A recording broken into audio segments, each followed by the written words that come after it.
Gwen Lacey. I'm your Roar volunteer. It's so nice having you. I'm Cornelia Hankins. What I need you to do first is to sign in. Let me see. Your student is named Larry Lyon. And we have Larry Lyon sitting right here. Larry, this is Mrs. Lacey. Good morning, Larry. Good morning. What I need you to do is to come around and go for your student's folder. You notice they're alphabetized. And also what I need you to pull is the list of questioning. Now, open your folder. And on the inside of your folder, it will indicate which level that student is working on. As you can see, this student is working on level A. So this is a box of all the various levels. So I need you to pull a level A. Any particular title you find interesting, that's on a level A. Okay? Now, as we can see, Larry has his own library book. So if he didn't bring his own library book, you do have a box of various library books. And if you look in your folder, it would indicate which level library book you would need to pull.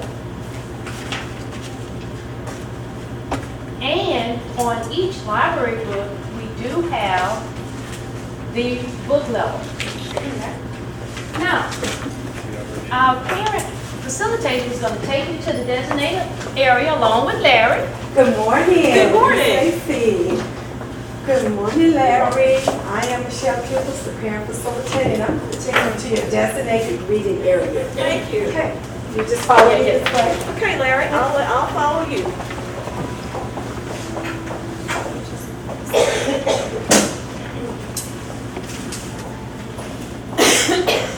Okay, Larry, my name is Mrs. Lacey, and I'm going to be working with you. We are going to have a great time learning how to read and practicing our reading skills. So, Larry, you already have it. Let's start with this book. I know you have your library book. But we'll read that after we read this book. Okay, Larry, let's just lay your book on the desk and begin reading. Well, Larry, now that you've finished your book, tell me, what was your favorite part of that book? All of them? Well, Larry, you know, there was something that happened in the beginning. Tell me something in the beginning of the story that was your favorite part. When the monkey started jumping. He started jumping? Good. So, Larry, what was he jumping on? On the bed. Good. Larry, so the monkey, is that your main, who was your main character in this story? The monkey. Okay. What do you already know about monkeys, Larry? Well, they are what? They are everywhere. Okay. Okay, Larry. Now that we've finished our session, you've read 2 books. You've read your level book, and you've also read your library book. It's time for me to take you back to the office and you can return to class. Okay, let's wait for our parent involvement coordinator.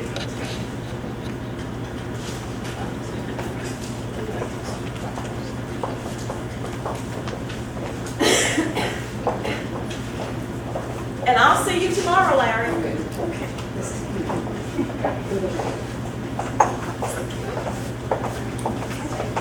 I'll make sure that you get back to class.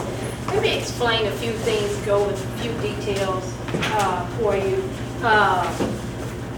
Here. Push this. Okay. And before you leave, I want you to pass through and kind of get a upfront visual. But I indicated that the level was A. You have levels that are AA. You have A. You have B. And they are in order, advertised according to title. And so you're going to have, say for level AA, you're going to have up to at least 15 different titles you can pick from. All right? Level A, you can have several titles, and B, and so on. Now, once First of all, when you're working with your student, what you want to do is start with the reading A to Z book first.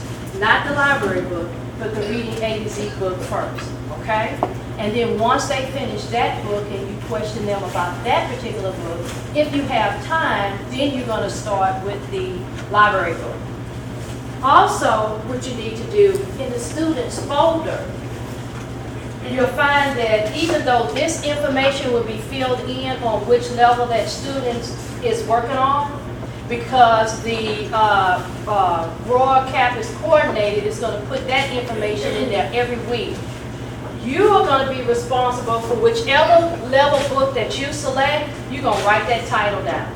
And you're going to make sure you write that level, and you're going to put the date and the page number they started and the page number that they're in. You're going to do that for the Reading A to Z book, and then also you're going to do that for the library book, provided you get to the library book. And then on the next page, you're going to write only the Reading A to Z book. And we want to know if that student actually mastered that book. And the way you can know if that student mastered that book, if they read the book fluently throughout, you know, without a lot of hesitation of not knowing, you know, if they didn't miss wording. And then you're going to question them. You're not going to use every one of the questions. You're going to pull maybe about 3 questions on each side, possibly. Just determine that child's comprehension of what was read. And once you finish doing that and you return back to the office, you're going to make sure that you put that student folder back in its place, alphabetically where it belongs, and you're going to put the reading level book back in its place, and then you're going to put the library book back in its place, provided you had to pull one. Because usually that child should already have their library book. But if they do not, then we have the books available for you. Okay?